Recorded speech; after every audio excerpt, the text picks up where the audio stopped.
Have you ever looked at your bank account and thought, wow, I am the king of this financial jungle, like Mr. Burns counting his gold? Yeah, me neither. Usually, looking at my balance feels like getting punched in the gut by Nelson Muntz.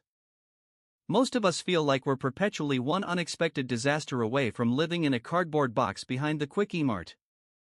Your car starts making a noise that sounds like a dying robot, or your phone screen decides to shatter into a spiderweb of expensive regret.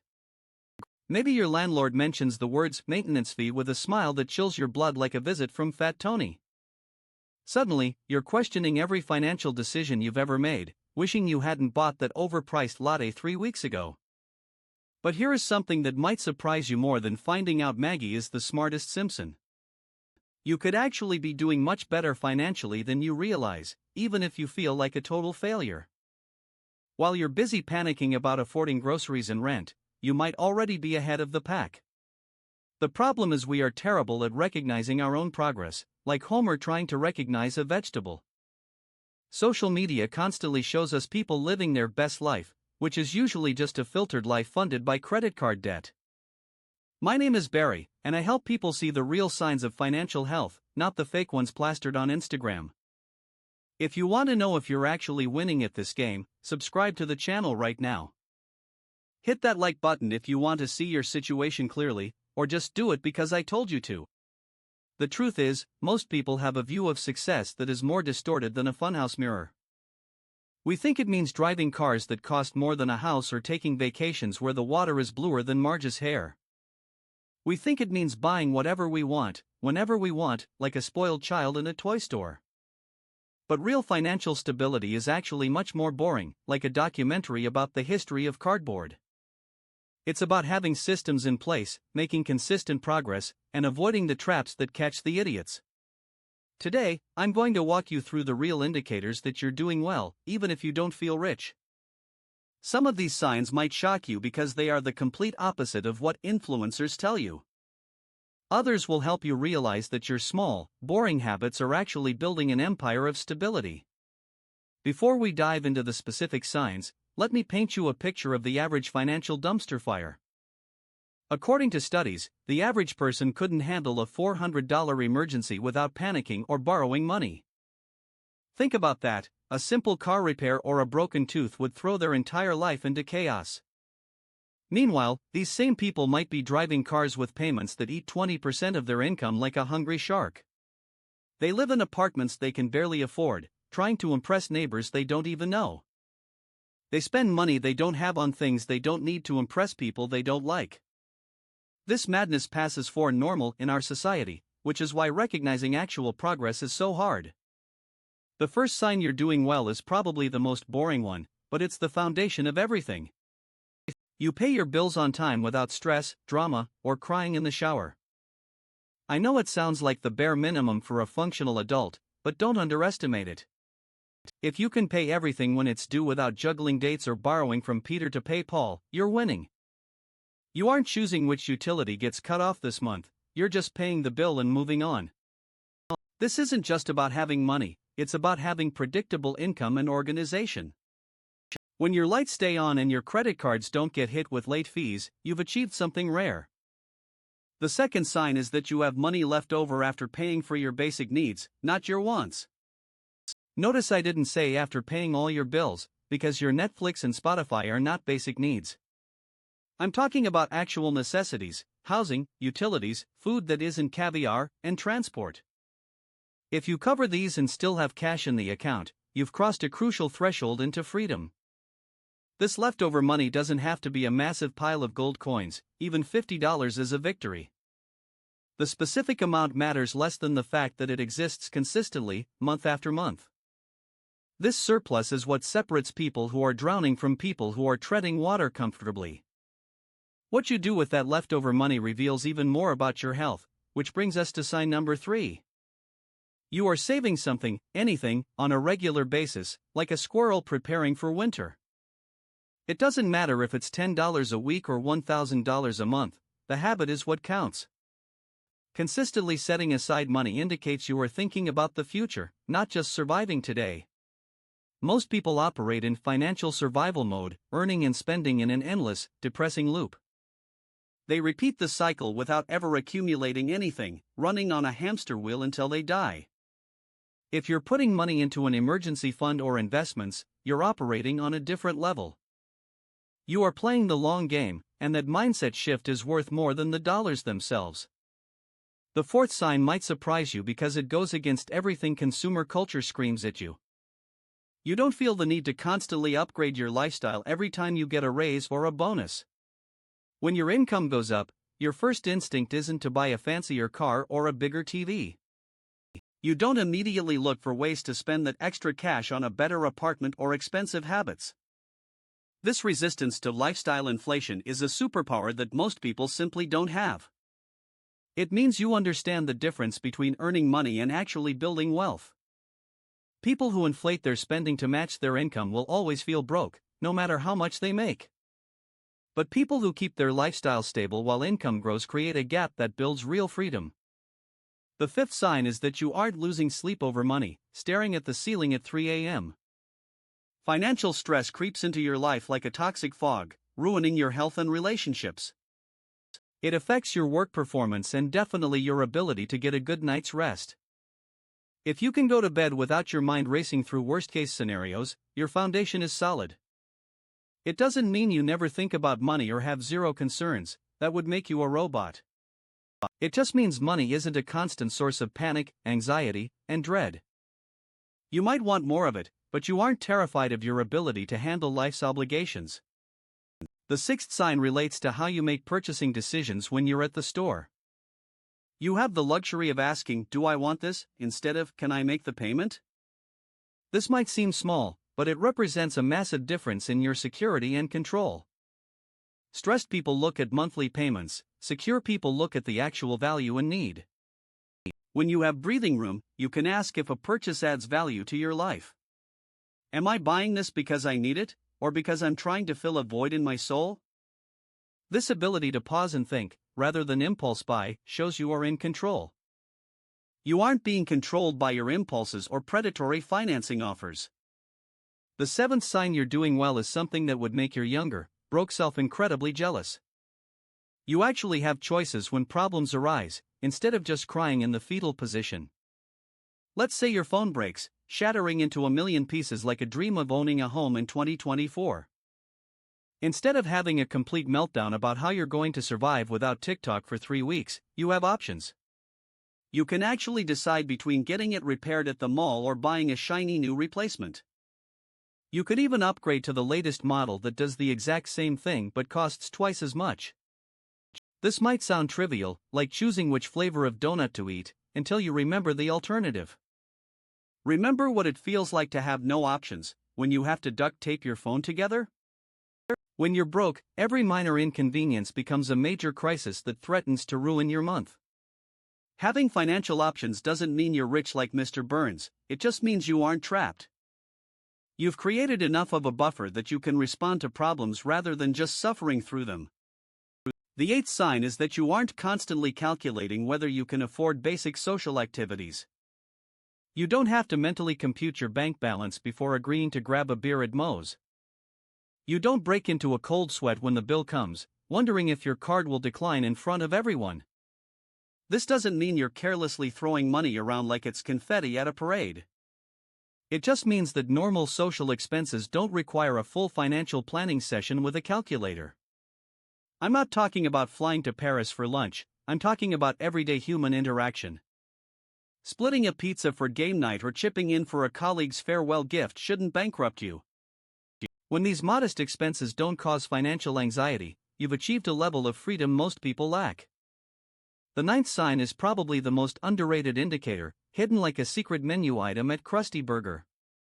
You have multiple ways to access your money when you need it, not just a single lifeline. You aren't entirely dependent on your next paycheck to handle your expenses, hanging by a thread.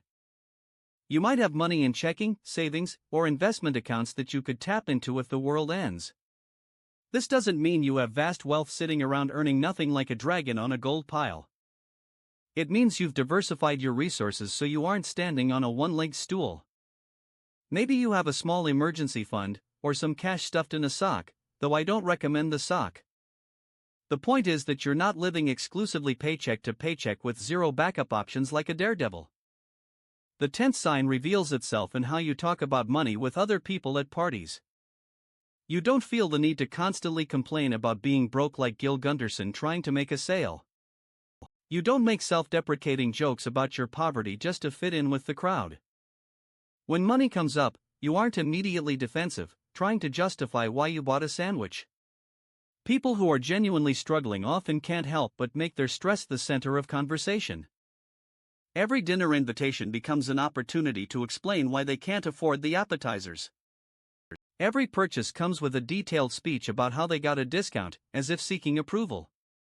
When you're actually doing well, money becomes a background topic, not the headline news of your life. The 11th sign is that you aren't afraid to check your bank account balance on your phone. This might sound ridiculous, but financial avoidance is more common than three-eyed fish in Springfield. Millions of people go weeks without looking at their accounts because they are terrified of the truth. They operate on hope and vague estimates, praying that the math magically works out in their favor. When you're doing well, checking your balance becomes a boring routine rather than a horror movie. You might not love seeing the number drop, but you aren't genuinely afraid of the information. You know roughly what should be there, and you're confident it won't be a negative number in red ink. The 12th sign is that you've started thinking about financial goals beyond just surviving until Friday. Instead of only focusing on making it through the month, you're actually planning for the future. Maybe you're saving for a vacation to a place that doesn't have discount in the name.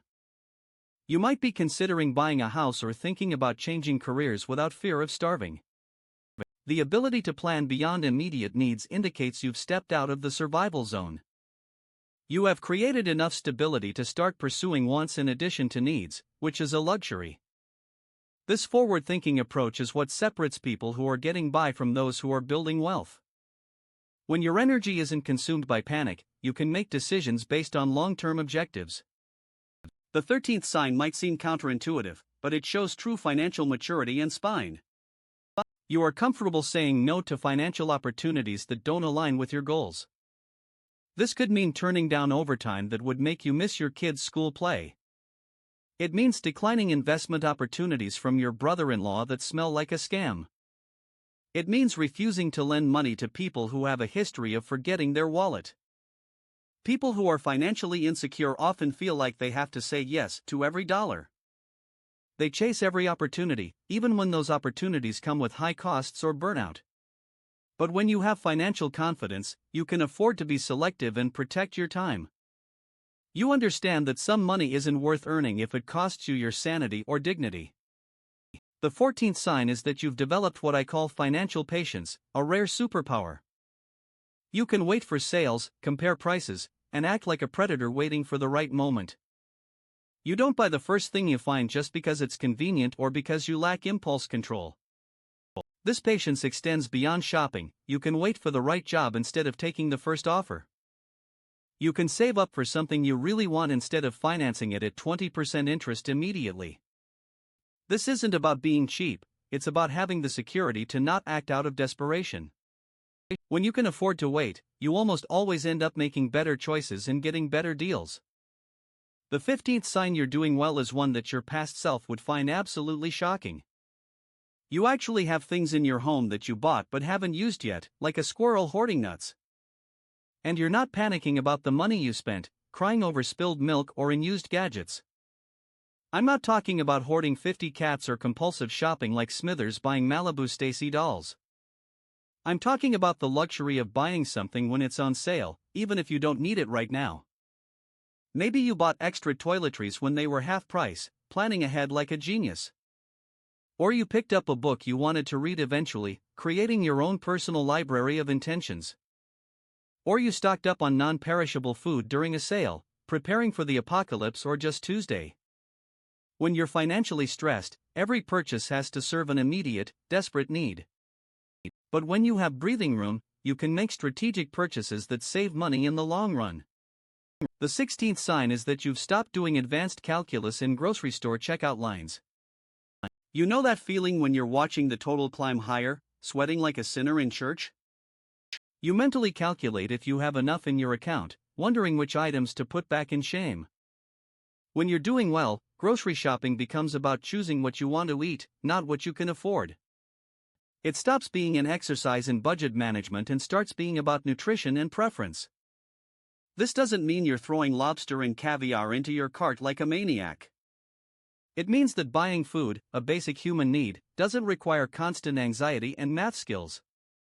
You can focus on meal planning instead of wondering if you'll be eating ice soup for dinner.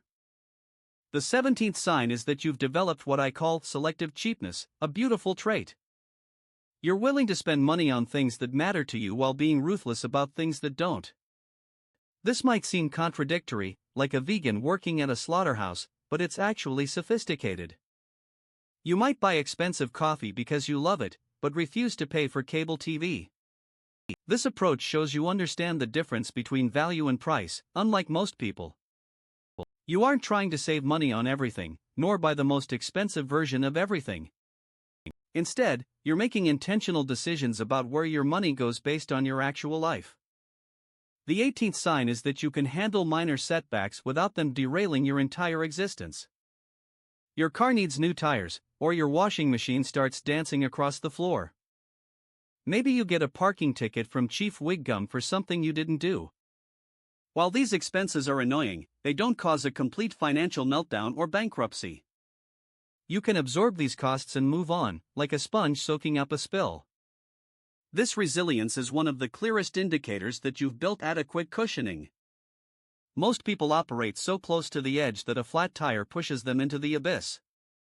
But when you have reserves, these setbacks become inconveniences rather than life-ruining disasters.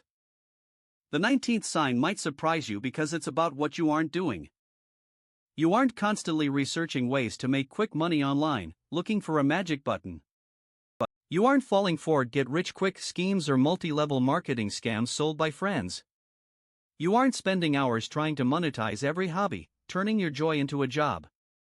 People who are desperate spend energy looking for shortcuts that usually lead to dead ends. When you're doing well, you focus on proven methods of building wealth, slow and steady. The 20th sign is that you view money as an opportunity, not just an obligation to pay bills. Instead of seeing income as something that instantly vanishes, you see it as a tool. You think about investing, starting a side business, or learning a new skill to earn more. This shift from scarcity to opportunity is a fundamental change in your brain's wiring. When you're stressed, money feels like sand slipping through your fingers. But with stability, money becomes bricks you can use to build a fortress. The 21st sign is subtle but crucial. You make decisions based on reality, not fear. You don't hoard cash in a mattress because you're terrified of the stock market. You don't avoid spending on health or happiness because you fear a vague future catastrophe. This doesn't mean being reckless, it means being rational and calculating risk properly. You understand that being too conservative is just as dangerous as being too aggressive. The 22nd sign is that you've stopped comparing yourself to other people's highlight reels. You aren't wondering how your neighbor affords a new boat while you drive a sedan. You don't feel inadequate when friends brag about expensive trips to Shelbyville. You don't assume everyone else has a secret to success that you are missing. Here is the thing nobody wants to admit, because it doesn't sell courses. Financial success isn't about having $1 million or a gold-plated toilet. It's about reaching a point where money stops being the main character in your life's movie. It's about achieving that boring state where finances just work in the background. Like a well-functioning dishwasher, you only notice your finances when they break. If you recognized yourself in even half of these signs, congratulations, you're winning. You're doing better than you think and definitely better than the clowns on Instagram. The fact that you watched this video instead of scrolling through TikTok puts you ahead. Remember, wealth isn't always loud, sometimes it's quiet, boring, and invisible. Nobody posts screenshots of their emergency fund, but that's what real health looks like. So next time you feel like a failure, come back to this list and check the boxes. I guarantee you'll be surprised by how many you can tick off with a smile. And if you aren't there yet, that's fine too, now you have a roadmap. Your journey doesn't need to be Instagram worthy, it just needs to work for you.